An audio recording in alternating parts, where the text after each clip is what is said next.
Report شامل کرتے ہیں شیخ ندیم شراز کی۔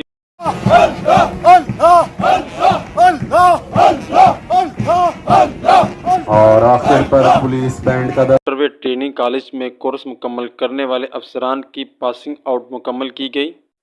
6 ماہ کی انتھک محنت میں پاس آؤٹ ہونے والے خیبر پختونخوا ٹرانسپورٹ ڈپارٹمنٹ کے 11 آفیسرز بھی شامل تھیں۔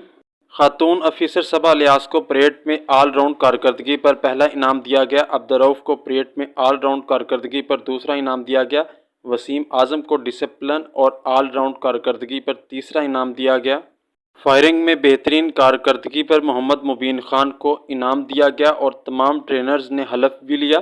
آئی جی موٹروے خالد محمود نے تقریب سے خطاب کرتے ہوئے کہا کہ موٹروے ٹریننگ کالج شیخو پورہ نے ترقی کا قابل تقلید سفر طے کیا ہے۔ 6 ماہ کی شب و روز محنت اور لگن سے تربیتی کورس مکمل کرنے والوں کو مبارکباد دیتا ہوں۔ افسران کو دوران وائرلیس کمیونیکیشن، اسلحہ، first aid, rescue and recovery کی تربیت دی گئی۔